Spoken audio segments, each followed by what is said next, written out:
আসসালামু আলাইকুম। আমন্ত্রণ মাই টিভি সংবাদে আপনাদের সাথে আছি আমি হাফিজ খন্দকার। শুরুতেই জানিয়ে দেব সংবাদ শিরোনাম। শিক্ষার্থীদের সঙ্গে যে কোনো সময় আলোচনা জানালেন আইনমন্ত্রী। কর্মসূচি চালিয়ে যাওয়ার ঘোষণা আন্দোলনকারীদের। উত্তাল ঢাকা, বিভিন্ন জেলায় সংঘর্ষ। কোটা নিয়ে আপিল বিভাগের পূর্ণাঙ্গ বেঞ্চে শুনানি অনুষ্ঠিত হবে রোববার। বিশেষ চেম্বার আদালতের আদেশ।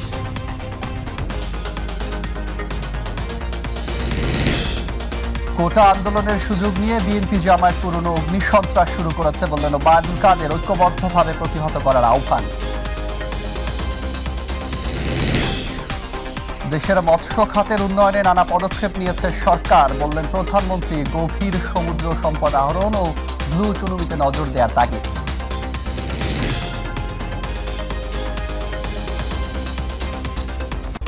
দর্শক, এতক্ষণ শিরোনাম শুনছিলেন, এবারে চলে যাচ্ছি বিস্তারিত সংবাদ।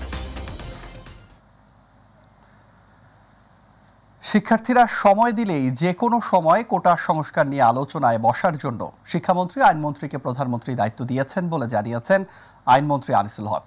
দুপুরে জরুরি সংবাদ সম্মেলনে এ কথা জানিয়েছেন আইনমন্ত্রী। তিনি জানান, শিক্ষার্থীদের দাবি অনুযায়ী কোটা সংস্কারে নৈতিকভাবে সরকারের সমর্থন রয়েছে। সর্বোচ্চ আদালতের রায়ের তারিখ 9 আগস্ট থেকে কমিয়ে দ্রুত সময়ের মধ্যে রায় দেওয়ার উদ্যোগ নেওয়া হয়েছে বলেও জানিয়েছেন আইনমন্ত্রী। বিস্তারিত সাইদুর রহমান আবিরের রিপোর্ট। কোটা সংস্কারের দাবিতে শিক্ষার্থীদের আন্দোলনের অংশ হিসেবে কমপ্লিট শাটডাউনের অর্ধেক সময় পার হওয়ার পরেই সংসদ ভবন প্রাঙ্গণে জরুরি সংবাদ সম্মেলন করেন আইনমন্ত্রী আনিসুল হক। জানান, শিক্ষার্থীদের দাবির প্রতি সরকারের সমর্থনের কথা। কোটা বিরোধী আন্দোলন করছেন সেই শিক্ষার্থীরা, তারা বলেছেন যে আন্দোলনের পাশাপাশি তারা আলাপ আলোচনাও করতে আগ্রহী। আমরা তাদেরকে স্বাগত জানাই। মাননীয় প্রধানমন্ত্রী তাদের এই প্রস্তাবকে অভিনন্দন জানিয়েছেন। আন্দোলনকারীদের প্রতিনিধিদের সাথে আলোচনায় বসার জন্য প্রধানমন্ত্রীর পক্ষ থেকে আহ্বান জানান তিনি। মাননীয় প্রধানমন্ত্রী তাদের সাথে আলোচনা করার জন্য আমাকে আইনমন্ত্রীকে এবং শিক্ষামন্ত্রী জনাব মহিবুল হাসান চৌধুরী এমপি তাকে দায়িত্ব দিয়েছেন। আমরা তাদের সাথে বসব এবং আমরা এটাও বলতে চাই যে তারা যখনই বসতে রাজি হবে, এটা যদি আজকে হয়, আজকেই আমরা বসতে রাজি আছি। সর্বোচ্চ আদালতের আপিল শুনানির তারিখ এগিয়ে আনার পদক্ষেপ নেওয়ার কথাও জানান আইনমন্ত্রী। আগামী 7 আগস্ট 2024 সালে যে মামলাটা শুনানির কথা ছিল, সেই মামলাটা শুনানিটা এগিয়ে আনার জন্য ব্যবস্থা নিতে আমি সেই মর্মে বাংলাদেশের অ্যাটর্নি জেনারেলকে নির্দেশ দিয়েছি যে আগামী রবিবার তিনি বাংলাদেশের সর্বোচ্চ আদালতে আপিল বিভাগে আবেদন করবেন যাতে মামলাটার শুনানির তারিখ তারা এগিয়ে আনেন। দ্রুতই এই দাবির বিষয়টি সমাধান হবে, তাই আন্দোলনকারীদের কর্মসূচি প্রত্যাহার করে শান্ত হওয়ার আহ্বান জানান আইনমন্ত্রী। সরকার তাদের দিক বিবেচনা করে এই দাবিগুলিতে রাজি হয়েছেন। আমার মনে হয় আজকের থেকে আন্দোলন করার আর কোনো প্রয়োজন নাই। আমি সেই কারণে তাদেরকে আহ্বান জানাচ্ছি, অনুরোধ করছি, একজন পিতৃতুল্য নাগরিক হিসাবে আমি তাদেরকে অনুরোধ করছি যে তারা যেন এই সহিংসতা বন্ধ করে এবং এই আন্দোলন প্রত্যাহার বা স্থগিত করে। আমরা অবশ্যই সংস্কারের ব্যাপারে নীতিগতভাবে ঐক্যমত পোষণ করি।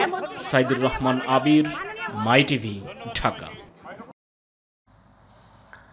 এদিকে সরকারি চাকুরিতে কোটা সংস্কার ইস্যুতে চলমান আন্দোলনের বর্তমান পরিস্থিতিতে সরকারের সঙ্গে আলোচনায় বসার আহ্বান প্রত্যাখ্যান করেছেন বৈষম্য বিরোধী ছাত্র আন্দোলনের সমন্বয়করা। বৈষম্য বিরোধী ছাত্র আন্দোলনের কয়েকজন সমন্বয়ক নিজেদের ফেসবুক পোস্ট এবং গণমাধ্যমে দেয়া সাক্ষাৎকারে এই সিদ্ধান্তের কথা জানিয়েছে। কোটা সংস্কার আন্দোলনকারীদের উপর হামলার প্রতিবাদে সারা দেশে কমপ্লিট শাটডাউন কর্মসূচি পালন করেছে বৈষম্য বিরোধী ছাত্র আন্দোলন। আন্দোলনকারীদের সঙ্গে পুলিশের ধাওয়া পাল্টা ধাওয়ার ঘটনায় নগরীর রাজপথগুলো রণক্ষেত্রে পরিণত হয়। এতে হতাহতের ঘটনা ঘটে। এদিকে দুপুরে বৈষম্য বিরোধী শিক্ষার্থীদের প্রেস বিজ্ঞপ্তিতে জানানো হয়, শিক্ষার্থীরা পড়ার টেবিলে ফিরতে চায়। সরকারের কাছ থেকে দৃশ্যমান পদক্ষেপ সমাধানের পথ তৈরি করতে পারে। আন্দোলনের পাশাপাশি আলোচনার পথও খোলা থাকবে। এসকে লিটনের রিপোর্ট, ছবি তুলেছেন হাসান বিশ্বাস। আবারও উত্তাল ঢাকার রাজপথ। রাজধানীর বিভিন্ন জায়গায় কোটা আন্দোলনকারীদের সঙ্গে পুলিশের দফায় দফায় সংঘর্ষের ঘটনা ঘটে, আহত হয় অনেকে। রাজধানীর বাড্ডা, রামপুরা এলাকায় আন্দোলনকারীদের সঙ্গে সংঘর্ষ চলে দিনব্যাপী। এ সময় বিক্ষোভকারীরা রামপুরা পুলিশ বক্সে আগুন ধরিয়ে দেয়, পুড়িয়ে দেয় পুলিশের বেশ কয়েকটি মোটরসাইকেল। সৃষ্টি হয় রণক্ষেত্র, ছড়িয়ে পড়ে আতঙ্ক। এ সময় যানবাহন চলাচল বন্ধ হয়ে যায় সব জায়গায়। পুলিশ ও ছাত্রলীগ প্রতিরোধ গড়ে তোলার চেষ্টা করলেও সম্ভব হয়নি। সংঘর্ষের সংবাদ কভার করতে গিয়ে মাই টিভির ক্যামেরাম্যান হাসান বিশ্বাস গুরুতর আহত হয়। ঘটনাস্থল থেকে উদ্ধার করে তাকে হাসপাতালে ভর্তি করা হয়। কোটা সংস্কার আন্দোলন রাজধানী জুড়েই চলছে ধাওয়া পাল্টা দেওয়ার ঘটনা। পুলিশের সঙ্গে শিক্ষার্থী সহ যারা আন্দোলনকারী তাদের সঙ্গে দিনব্যাপী চলেছে আন্দোলন। পোড়া হয়েছে গাড়ি, অগ্নিসংযোগের ঘটনা এবং আহত হয়েছে অনেকে। দফায় দফায় দেখা গিয়েছে টিয়ার সেল এবং গুলির শব্দ। এসকে লিটন, মাই টিভি, ঢাকা। এদিকে কোটা সংস্কার আন্দোলনে কমপ্লিট শাটডাউন কর্মসূচিকে ঘিরে দেশের বিভিন্ন স্থানে সংঘর্ষের ঘটনা ঘটেছে। সকাল থেকে বিভিন্ন বিভাগ ও জেলা শহর এবং ক্যাম্পাসে বৈষম্য বিরোধী আন্দোলনের ব্যানারে শিক্ষার্থীরা অবস্থান নিয়ে বিক্ষোভ করে। এর এক পর্যায়ে পুলিশ বাধা দিলে সংঘর্ষের ঘটনা ঘটে। এতে সাভার ও নরসিংদীতে 2 জনের মৃত্যু এবং বহু আন্দোলনকারী আহত হয়েছে বলে জানা গেছে। প্রতিনিধিদের পাঠানো তথ্যচিত্রে এসএম আরিফের রিপোর্ট। কোটা সংস্কার আন্দোলনে শিক্ষার্থীদের ডাকা কমপ্লিট শাটডাউনে চট্টগ্রাম নগরীর শাহ আমানত সেতু এলাকায় ব্যাপক সংঘর্ষের ঘটনা ঘটে। সড়ক অবরোধ করে বিক্ষোভ শুরু করলে পুলিশের উপস্থিতি দেখে ক্ষুব্ধ হয়ে ওঠে আন্দোলনকারীরা। এ সময় দুই পক্ষের মধ্যে সংঘর্ষ ছড়িয়ে পড়ে। পরিস্থিতি নিয়ন্ত্রণে টিয়ার শেল ছোড়ে পুলিশ। এ সময় এই ঘটনায় বেশ কয়েকজন আহত হয়েছেন, একজনকে আটক করা হয়। কোটা সংস্কার আন্দোলনের কমপ্লিট শাটডাউনে ঢাকা চট্টগ্রাম মহাসড়কের কুমিল্লা কোটবাড়িতে অবরোধ করে বিক্ষোভ করেছে শিক্ষার্থীরা। বিক্ষোভের এক পর্যায়ে পুলিশ ও বিজিবির সাথে শিক্ষার্থীদের ধাওয়া পাল্টা ধাওয়া ও সংঘর্ষ হয়। এ সময় শিক্ষার্থীদের ছত্রভঙ্গ করতে কাঁদানে গ্যাস ও রাবার বুলেট ছোড়ে পুলিশ। এর আগে কুমিল্লা বিশ্ববিদ্যালয়ের শিক্ষার্থীরা ক্যাম্পাস থেকে বিক্ষোভ মিছিল নিয়ে মহাসড়কে অবস্থান নেয়। সাভারের ঢাকা আরিচা মহাসড়ক বন্ধ করে কোটা বিরোধী আন্দোলন করে বিভিন্ন স্কুল ও কলেজের শিক্ষার্থীরা। এ সময় মহাসড়কে চলাচলরত গাড়ি ভাঙচুর করতে গেলে পুলিশ আন্দোলনকারীদের বাধা দেয়। এ সময় দফায় দফায় সংঘর্ষ হয় পুলিশ, বিজিবি ও আন্দোলনরত শিক্ষার্থীদের মধ্যে। পরিস্থিতি নিয়ন্ত্রণে কাঁদানে গ্যাস ও রাবার বুলেট ছোড়ে পুলিশ ও বিজিবি। সিলেটের শাহজালাল বিজ্ঞান ও প্রযুক্তি বিশ্ববিদ্যালয়ের ফটকের সামনে সিলেট সুনামগঞ্জ সড়কে পুলিশ ও আন্দোলনরত শিক্ষার্থীদের মাঝে ব্যাপক সংঘর্ষ হয়েছে। আধা ঘণ্টাব্যাপী এই সংঘর্ষে পুলিশসহ প্রায় অর্ধশত আহত হয়েছে। এর মধ্যে কয়েকজন শিক্ষার্থী গুলিবিদ্ধ হয়ে গুরুতর আহত হয়। শিক্ষার্থীদের ডাকা কমপ্লিট শাটডাউনে রাজশাহীতে আন্দোলনকারীদের সঙ্গে আওয়ামী লীগ নেতাকর্মীদের মাঝে সংঘর্ষ হয়েছে। এ সময় কয়েকটি হাত বোমার বিস্ফোরণ ঘটানো হয়। সংঘর্ষ ও বোমার আঘাতে অন্তত 5 জন আহত হয়েছেন। এদের মধ্যে 3 জনকে রাজশাহী মেডিকেল কলেজ হাসপাতালে ভর্তি করা হয়েছে। কোটা সংস্কারের দাবিতে আন্দোলনকারীদের ডাকা দেশব্যাপী কমপ্লিট শাটডাউন কর্মসূচি পালিত হয়েছে ময়মনসিংহে। নগরীর বিভিন্ন শিক্ষা প্রতিষ্ঠানের শিক্ষার্থীরা খণ্ড খণ্ড মিছিল নিয়ে টাউন হল মোড়ে জড়ো হয়ে অবস্থান নেয়। এ সময় আন্দোলনকারীরা যানবাহন চলাচলে বাধা দেয় এবং বিভিন্ন স্লোগান দিতে থাকে। পরিস্থিতি নিয়ন্ত্রণে 6 প্লাটুন বিজিবি সহ র্যাব, পুলিশ ও আর্ম পুলিশ মোতায়েন রয়েছে। শিক্ষার্থীদের ডাকা কমপ্লিট শাটডাউনে ব্রাহ্মণবাড়িয়া থেকে ঢাকা কুমিল্লা সিলেট মহাসড়কে সকল প্রকার দূরপাল্লার বাস চলাচল বন্ধ রয়েছে। যে কোনো ধরনের সংঘাত মোকাবিলায় শহরের বিভিন্ন পয়েন্টে আইন শৃঙ্খলা রক্ষাকারী বাহিনী মোতায়েন রয়েছে। এদিকে ব্রাহ্মণবাড়িয়া প্রেস ক্লাবের সামনে মুক্তিযোদ্ধাদের নিয়ে কটূক্তির প্রতিবাদে মানববন্ধন অনুষ্ঠিত হয়। সারা দেশের ন্যায় খুলনায়ও কমপ্লিট শাটডাউন কর্মসূচি পালন করেছে আন্দোলনকারী শিক্ষার্থীরা। নগরীর শিববাড়ি মোড় অবরোধ করে এই কর্মসূচি পালন করে তারা। অবরোধের কারণে শিববাড়ি মোড়ে খুলনা যশোর মহাসড়কে যান চলাচল বন্ধ হয়ে যায়। এসএম আরিফ, মাই টিভি। কোটা সংস্কারের দাবিতে শিক্ষার্থীদের দেশব্যাপী কমপ্লিট শাটডাউন ঘোষণার পর সারা দেশে 229 প্লাটুন বিজিবি মোতায়েন করা হয়েছে। সকাল থেকে বিজিবি সদস্যরা মাঠে রয়েছেন।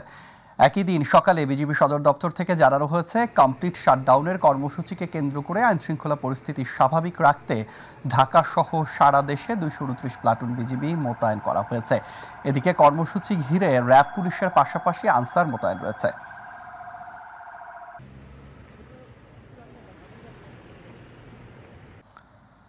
প্রথম ও দ্বিতীয় শ্রেণীর সরকারি চাকুরিতে কোটা পদ্ধতি বাতিলের পরিপত্র অবৈধ ঘোষণা করে হাইকোর্টের দেয়া রায়ের বিরুদ্ধে লিপ্ত আপিলের শুনানির জন্য আগামী রোববার দিন ধার্য করেছেন চেম্বার আদালত। আপিল বিভাগের পূর্ণাঙ্গ বেঞ্চ ওই দিন এ বিষয়ে শুনানি হবে।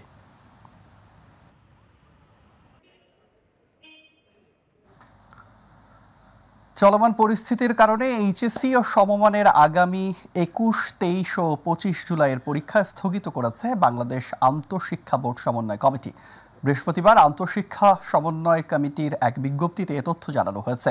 এর আগে অনিবার্য কারণে আগামী 18 জুলাই বৃহস্পতিবার অনুষ্ঠিতব্য সব শিক্ষা বোর্ডের পরীক্ষা স্থগিত করা হয়েছে। স্থগিত হওয়ার পরীক্ষার পরিবর্তিত সময়সূচি বিজ্ঞপ্তির মাধ্যমে পরে জানিয়ে দেওয়া হবে।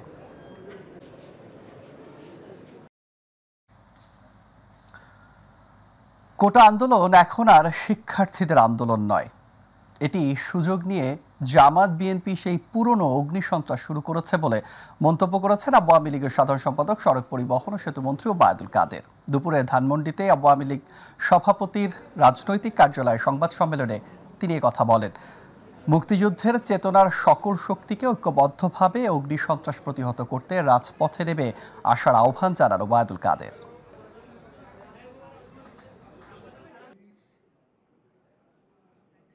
বিএনপি জামাতের পৃষ্ঠপোষকতায় এইসব সন্ত্রাসী কর্মকাণ্ড চলছে।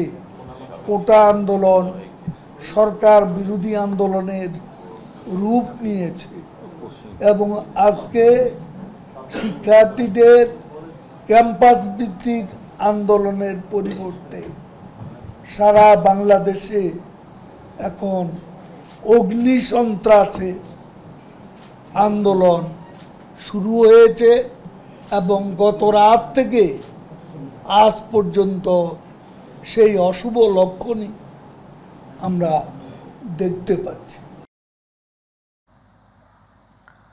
সরকারি চাকরিতে কোটা ব্যবস্থা সংস্কারের দাবিতে চলমান আন্দোলনকে কেন্দ্র করে সৃষ্ট পরিস্থিতি বাংলাদেশের অভ্যন্তরীণ বিষয় বলে মন্তব্য করেছেন ঢাকায় নিযুক্ত চীনের রাষ্ট্রদূত ইয়া ওয়েন। পররাষ্ট্র মন্ত্রণালয়ে পররাষ্ট্রমন্ত্রী ডক্টর হাসান মাহমুদের সঙ্গে বৈঠক করেন রাষ্ট্রদূত ইয়ান ওয়েন। বৈঠকের পর চলমান পরিস্থিতি নিয়ে এক প্রশ্নের জবাবে মন্তব্য করেন চীনা রাষ্ট্রদূত। তিনি বলেন, উন্নয়ন ও ব্যবসা বাণিজ্য এগিয়ে নেওয়ার জন্য স্থিতিশীল পরিবেশ জরুরি। বাংলাদেশ সরকার সেই স্থিতিশীল পরিবেশ দ্রুত ফিরিয়ে আনতে সক্ষম হবে বলে মনে করেন চীন। Its internal affairs of Bangladesh. Definitely it's unfortunate, the violence even lost a lot of life. But our position is clear. We believe the government, the people of Bangladesh, you have capacity, wisdom to solve your own problem. And we wish the peace stability will be restored in Bangladesh in the very soon. দেশের আর্থসামাজিক উন্নয়নে মৎস্য খাত যেন ভূমিকা রাখতে পারে সে উদ্যোগ নেওয়া হয়েছে বলে মন্তব্য করেছেন প্রধানমন্ত্রী শেখ হাসিনা। তিনি বলেন, বিশ্বের শীর্ষ মাছ উৎপাদনকারী দেশ হিসেবে অবস্থান সৃষ্টি করেছে বাংলাদেশ। বঙ্গবন্ধু আন্তর্জাতিক সম্মেলন কেন্দ্রে বাংলাদেশ ইন্টারন্যাশনাল অ্যাকুয়াকালচার ও সিফুড শোর উদ্বোধন অনুষ্ঠানে প্রধানমন্ত্রী এসব কথা বলেন। গভীর সমুদ্র সম্পদ আহরণ ও ব্লু ইকোনমির দিকে নজর দেওয়ার তাগিদ দেন সরকার প্রধান। রাকিব হাসানের রিপোর্ট। রাজধানীর বঙ্গবন্ধু আন্তর্জাতিক সম্মেলন কেন্দ্রে আয়োজিত বাংলাদেশ একুয়াকালচার অ্যান্ড সিফুড শোর উদ্বোধনী অনুষ্ঠানে প্রধান অতিথি হিসেবে যোগ দেন প্রধানমন্ত্রী শেখ হাসিনা। প্রধানমন্ত্রী তার বক্তব্যে মৎস্য সম্পদ উন্নয়নে বর্তমান সরকারের নেয়া নানা পদক্ষেপের কথা তুলে ধরেন। আওয়ামী লীগ সরকার ক্ষমতা আসার পর থেকে এই মৎস্য সম্পদের টেকসই উন্নয়ন ও ব্যবস্থাপনার জন্য আন্তরিকভাবে প্রচেষ্টা চালিয়ে যাচ্ছে এবং আর্থসামাজিক উন্নয়নে যেহেতু এই খাতটা আরও অবদান রাখতে পারে সে ব্যবস্থাটাও আমরা নিয়েছি। দেশের অর্থনীতিতে মৎস্য খাতের অবদান জানিয়ে মাছ রপ্তানিতে মাছের গুণগত মান নিশ্চিত করার পাশাপাশি সমুদ্রের মাছ আহরণের দিকে আরও বেশি নজর দেওয়ার পরামর্শ দেন সরকার প্রধান। জাতীয় জিডিপিতে মাছের যে অবদান 2.53%, কৃষিজ জিডিপিতে 22.26% মৎস্য খাতের অবদান, আর মৎস্য খাতে তার নিজের খাতে হচ্ছে 2.81। কিন্তু আমাদের বহু মানুষ এই মৎস্য উৎপাদনের সাথে জড়িত, প্রায় 2 কোটি মানুষ কিন্তু জড়িত। কিন্তু আমি আমাদের যুব সমাজ যারা ইয়াং জেনারেশন তাদেরকে বলবো তারা কিন্তু এই মাছ চাষের দিকে নজর দিতে পারে। গভীর সমুদ্র সম্পদ আহরণে বিনিয়োগের প্রয়োজন জানিয়ে দেশি বিদেশি বিনিয়োগকারীদের আরও বেশি বিনিয়োগের আহ্বান জানান প্রধানমন্ত্রী। আমরা বিশাল সমুদ্র সীমা পেলাম, সমুদ্র সীমা থেকে মৎস্য আহরণ আমরা করছি, কিন্তু ডিপ সি থেকে গভীর সমুদ্র থেকে মৎস্য আহরণে এখন আমরা তেমন কোনো ব্যবস্থা নিতে পারিনি, কারণ আমাদের মৎস্য ব্যবসায়ীদের অনেক চেষ্টা করেও সেই লং লাইনার মৎস্য আহরণ করার যে ব্যবস্থা সেটাতে কেউ আসতেই চায় না। 2-4 জন যারাও আসে তারা বোধহয় সেখানে অর্থ বিনিয়োগ করতে চায় না। এর জন্য আমাদের দরকার হচ্ছে বিদেশি বিনিয়োগ, এটা হলো বাস্তবতা, তাহলে হয়তো এটা আমরা করতে পারবো। পরে মেলার উদ্বোধন শেষে বিভিন্ন স্টল ঘুরে দেখেন প্রধানমন্ত্রী শেখ হাসিনা। ক্ষুদ্র মাঝারি উদ্যোক্তা অনেকেই আছে এই সেক্টরে কাজ। রাকিব হাসান, মাই টিভি, ঢাকা। আমরা এখন ব্লু ব্রাহ্মণবাড়িয়ায় 250 শয্যা বিশিষ্ট জেনারেল হাসপাতালে চালু থাকা বৈকালিক স্বাস্থ্যসেবা বন্ধ থাকায় দুর্ভোগে পড়েছেন জেলার সুবিধাবঞ্চিত অসহায় রোগীরা। গত ফেব্রুয়ারি মাস থেকে বৈকালিক স্বাস্থ্যসেবা বন্ধ রয়েছে। দ্রুত সময়ের মধ্যে বৈকালিক চিকিৎসা সেবা চালু করার দাবি জানান সাধারণ রোগীরা। প্রতিনিধি আফামা কাউসার ইমরানের রিপোর্ট জানাচ্ছেন এস.এম. হামিম। ব্রাহ্মণবাড়িয়া 250 শয্যাবিশিষ্ট জেনারেল হাসপাতালে চালু থাকা বৈকালিক স্বাস্থ্যসেবা গত ফেব্রুয়ারি মাস থেকে বন্ধ রয়েছে। এই অবস্থায় জেলার সুবিধাবঞ্চিত অসহায় রোগীরা দুর্ভোগে পড়েছেন। 2023 সালে 13 জুন থেকে হাসপাতালে বৈকালিক স্বাস্থ্যসেবা চালু হয়। বিকাল 3টা থেকে সন্ধ্যা 6টা পর্যন্ত হাসপাতালে বিশেষজ্ঞ চিকিৎসকরা নির্ধারিত ফির মাধ্যমে রোগীদের সেবাদান শুরু করেন। চলতি বছরের ফেব্রুয়ারিতে হঠাৎ করে এই স্বাস্থ্যসেবা বন্ধ হয়ে যাওয়ায় বিপাকে পড়েন রোগীরা। কসবা নাসিরনগরের যে সমস্ত রোগীরা আসতে অসুবিধা হয় তারা আস্তে আস্তে এসে 2টা বাজে পায় না, তারা বিকালে দেখাইতে পারলে সবচেয়ে ভালো হয়। আমরা যাতে বিকালবেলা ডাক্তার দেখাইতে পারি। সাধারণ মানুষের পক্ষে প্রাইভেটে গিয়ে অনেক ব্যয়বহুল খরচ দেখানো সম্ভব না। বিকালবেলা রোগী দেখার সেবা আবার চালু করা হোক। দ্রুত সময়ের মধ্যে বৈকালিক চিকিৎসা সেবাটি চালু করার দাবি জানান নাগরিক সমাজ। একজন লোক অল্প টাকা দিয়ে কিন্তু একজন বিশেষজ্ঞ ডাক্তারকে তারা দেখাতে পারতেন, কিন্তু এটা বন্ধ করে দেওয়ার জন্য কিন্তু মানুষের অনেক দুর্ভোগ বেড়েছেন। 30 লাখ জেলাবাসীর পক্ষ থেকে সদস্য সরকার এবং স্বাস্থ্যমন্ত্রীর কাছে দাবি জানাবো, এই সাধারণ রোগীদের কথা বিবেচনা করে অনতিবিলম্বে বৈকালিক সেবাটি পুনরায় চালু করবেন। প্রশাসনিক জটিলতার কারণে বৈকালিক সেবা সীমিত পরিসরে চালু রয়েছে। পূর্ণাঙ্গরূপে বৈকালিক সেবা চালুর বিষয়ে আলোচনা চলছে বলে জানিয়েছে হাসপাতাল কর্তৃপক্ষ। টাকাটা পাচ্ছিল, সরকারি কোষাগারে টাকাটা জমা হচ্ছে, তাদের বিদ্যুৎ বন্টনে কিছু সমস্যা হচ্ছে। সরকারি কোষাগারে জমা না করে এই টাকাটা তাদেরকে দিতে পারলে আশা করছি যে পূর্ণ পরিসরে এই সেবাটা আবার চালু করতে পারবো। অচিরে এই বৈকালিক স্বাস্থ্যসেবা চালু করে রোগীদের দুর্ভোগ লাঘবের উদ্যোগ নেবে হাসপাতাল কর্তৃপক্ষ, এমনটাই প্রত্যাশা সকলের। এস.এম. হামিম, মাই টিভি। সরকারি অনুদান পেলেও নেই নাম ঠিকানার হদিস। নিয়মিত বরাদ্দ হলেও সরকারি নিয়ম মেনে চলছে না পটুয়াখালীর বাউফল উপজেলার পাঠাগারগুলো। কোনো পাঠাগারে পাঠকদের জন্য নেই বই পড়ার সুযোগ, 24 ঘন্টায় থাকে তালাবদ্ধ। এম ওয়াহিদুজ্জামান ডিউকের পাঠানো তথ্যচিত্রে রিপোর্ট করছেন ইলিয়াস কমল। দেশের সামাজিক ও সাংস্কৃতিক কর্মকাণ্ডে ভূমিকা রাখায় বিভিন্ন সামাজিক ও সাংস্কৃতিক সংগঠনকে অনুদান দিয়ে থাকে সংস্কৃতি মন্ত্রণালয়। পটুয়াখালীর বাউফল উপজেলায় তেমনি সংস্কৃতি মন্ত্রণালয়ের অনুদান পেয়েছে বেশ কিছু সংগঠন। কাগজে কলমে থাকলেও বাস্তবে সেসবের কোনো অস্তিত্ব নেই। উপজেলার আব্দুর রাজ্জাক গণগ্রন্থাগার, ফজিলাতুন্নেসা আদর্শ পাঠাগার, গ্রামীণ নারী উন্নয়ন গ্রন্থাগার, নারী কল্যাণ গণপাঠাগার, বেগম জীবননেসা পাঠাগার, মাধবপুর গ্রাম লাইব্রেরি, মেহেরজান আজিজ গণগ্রন্থাগার, আলুর ফেরি পাঠাগার সহ 9টি পাঠাগারে একাধিক অর্থ বছরে বই কেনা ও পরিচালনা ব্যয় বাবদ 35,000 টাকা থেকে 56,000 টাকা করে বরাদ্দ পেয়েছে। অথচ অধিকাংশ প্রতিষ্ঠান বন্ধ পড়ে আছে প্রায় 10 বছর ধরে। স্থানীয়রা জানেই না এসব পাঠাগারের ব্যাপারে।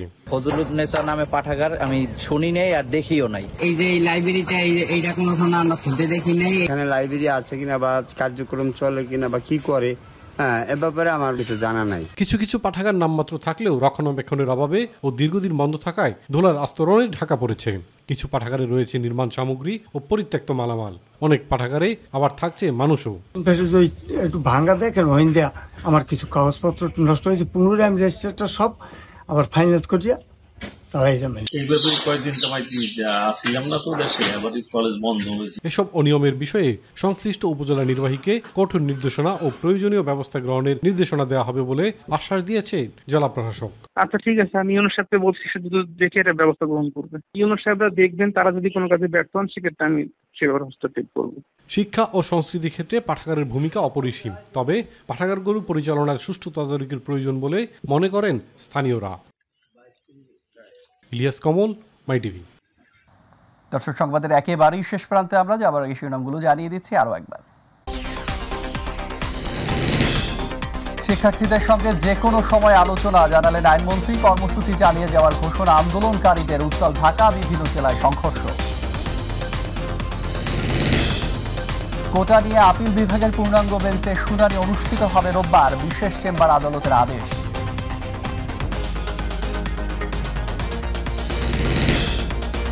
কোটা আন্দোলনের সুযোগ নিয়ে বিএনপি জামায়াত পুরনো অগ্নিসন্ত্রাস শুরু করেছে বললেন ওবায়দুল কাদের। ঐক্যবদ্ধভাবে প্রতিহত করার আহ্বান।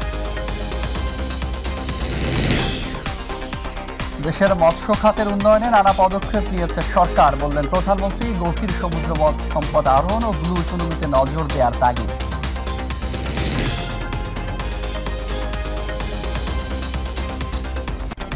দর্শক, ধন্যবাদ সাথে থাকার জন্য। পরবর্তী সংবাদ দেখার আমন্ত্রণ জানিয়ে বিদায় দিচ্ছি। আল্লাহ হাফেজ।